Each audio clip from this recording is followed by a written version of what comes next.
En esta mesa, últimamente, Sí. pasa lo peor, lamentablemente, la crisis argentina, la crisis económica. ¿Por qué llegamos hasta acá, Eduardo? Fundamentalmente es un proceso ya medio largo, ¿no es cierto? Que si uno va a buscar la génesis, es digamos, la política central de este gobierno, que desmantela todo el sistema de regulación.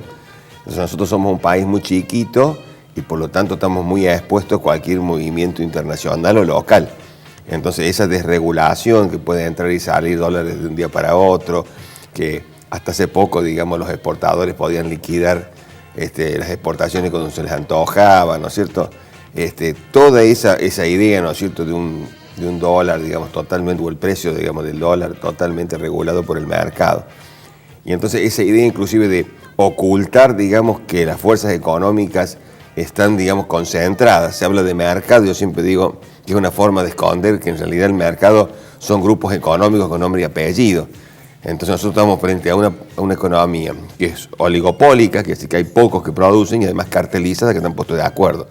Entonces esa situación lleva justamente a una vulnerabilidad muy grande de la política y en donde todos tratan de extraerle lo más posible. Entonces nosotros en esa situación viene, digamos, una fuga de capitales muy grande. Y yo digo justamente que el problema central es que la tasa de extracción, de salida de esos capitales, es mayor que la tasa de reposición. Y eso justamente lo van viendo los inversores. Y genera el desfasaje, ¿no? Claro, entonces es como que todos están tratando de maximizar, digamos, lo que pueden, ¿no es cierto?, su ganancia, pero al mismo tiempo están todos alerta de ver cuándo tienen que salir. Entonces se va generando una situación donde se va viendo el deterioro. Y ese deterioro, uno se mueve medio rápido y en todo lo demás se asustan y salen corriendo. Justamente estaba leyendo la semana pasada que un matutino especializado justamente en economía titula Golpeado por fuego amigo. Y justo la corrida empieza la semana pasada con bancos muy cercanos al presidente Macri que justamente están repatriando sus utilidades porque están viendo que la situación está difícil. Vos sos profesor de historia. De historia económica. De historia económica.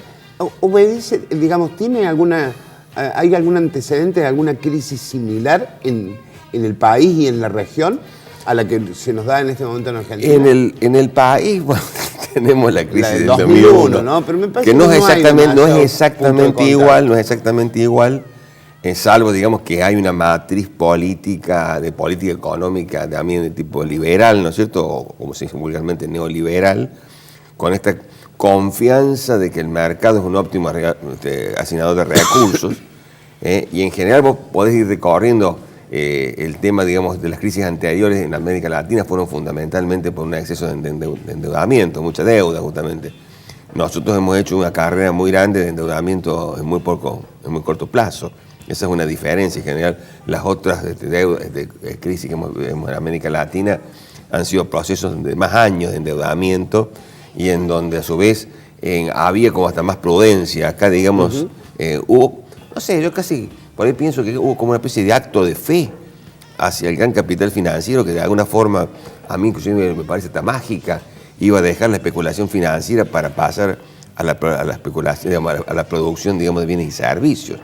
Cuando es muy difícil pensar que hagan eso, cuando la tasa de interés le está dando una ganancia muy grande, superior a la que podía ser una actividad productiva, ¿no es cierto? Por eso digo, es tan irracional para mí que me parece casi que es un acto de fe. Si te llamara Alberto Fernández y te pidiera una opinión, ¿qué le dirías acerca de lo que hay que hacer en Argentina para afrontar esta crisis?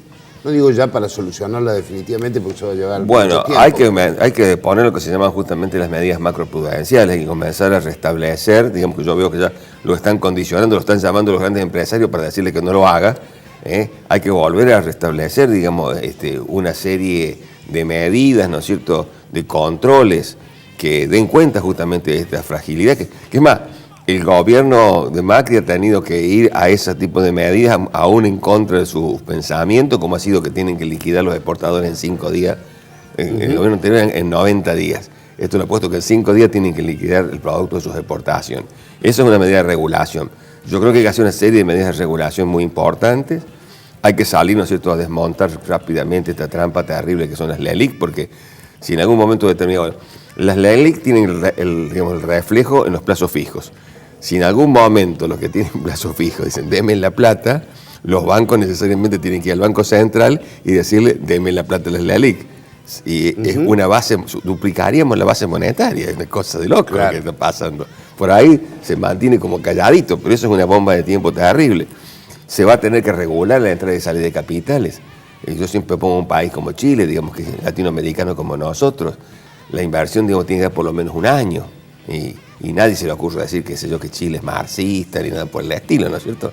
Entonces por ahí nos corren con la vaina los grandes grupos económicos, poniéndole, digamos, apelativos de ese tipo a medida que en todo el mundo capitalista existen. O sea, ni siquiera los países desarrollados permiten, ¿no es cierto?, un libre juego total de la oferta y la demanda, porque todos saben que son productos de los grandes grupos económicos. O sea, yo, el consejo que les di es eso, empezar a puntear. Y después otra cosa que nosotros necesitamos, que yo creo que fue como una deuda del gobierno anterior, es una profunda reforma tributaria. Tenemos que ir a un sistema tributario más progresivo, que realmente los impuestos caigan sobre los que más tienen y más ganan, se salga de esta locura que es el impuesto a las ganancias que le está tocando a trabajadores.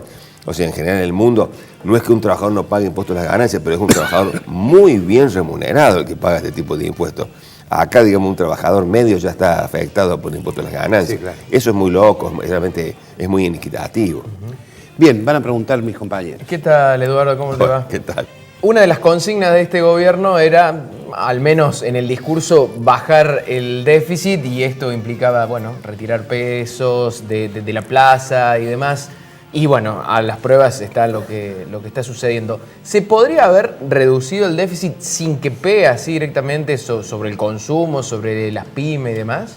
Fue justamente un problema de timing, porque de entrada ellos reducen una gran cantidad de ingresos. Por ejemplo, el tema de las retenciones significó una gran cantidad de ingresos, una reducción de los ingresos, y por el otro lado no se hizo lo mismo con los gastos. Entonces ahí hubo un problema de timing. O sea, yo pienso que se podría haber hecho eso si se acompasaba, digamos, la caída, digamos, de los ingresos con la reducción justamente de los gastos. Los ingresos bajaron mucho más rápidamente que los gastos. Y eso llevó justamente al primer problema que tiene este gobierno, que es el endeudamiento. Y ese endeudamiento le genera, ¿no es cierto?, una salida muy grande por intereses, y entonces el gobierno tiene como dos cuentas que yo siempre me río. Dice, el déficit primario, y no te habla del fiscal, como si fueran dos bolsillos distintos. Y el déficit fiscal es todo, el primario más la salida de los intereses. Y entonces esos intereses fueron creciendo por este problema, que habían hecho mal el timing, entonces se transformaron también en una carga terriblemente grande. O sea, nosotros tenemos, lo primero, ¿no es cierto?, es toda la parte de jubilaciones, el primer gasto. El segundo gasto son los intereses. Claro. Bien. Doctor, ¿qué tal? Buenos días. ¿Vuelve a ser protagonista el dólar blue para la compra de dólares para el ciudadano común, del ciudadano de a pie? Sí. El tema justamente fue, ¿por qué pasa esto? Porque, digamos, hay mucha gente que no quiere mostrar de dónde viene su plata. Entonces, cuando aparece una restricción, inmediatamente aparece justamente el dólar blue, que el dólar blue te muestra en 65, 66 pesos. O sea, nosotros por un lado tenemos 57, 58 pesos el dólar oficial y 65, 66 pesos el dólar blue. O sea, hay todo un mercado, ¿no es cierto?, que viene, ¿no es cierto?, fundamentalmente de esta práctica que tiene en Argentina tan grande de elevación fiscal. Se calcula que cerca de un tercio del PBI, ¿no es cierto?, está en negro. Entonces hay una bola tremenda de dinero que anda dando vuelta, y bueno, esa parte en negro tiene que ir justamente a canalizarse cuando hay un tipo de restricción, hay un tipo de control. Que tampoco era malo lo que había antes, cuando el gobierno le preguntaba, y le llamaban cepo y se ponen todos locos, cuando le preguntaban de dónde venían los dólares, de la plata para comprar dólares. Y eso pasa en todas partes del mundo. Uno va a Estados Unidos y quiere comprar, qué sé yo, yen, o quiere comprar euros, y tiene que decir de dónde sacó la plata. Acá parecía que era un crimen total. O sea, y son medidas normales en cualquier país capitalista.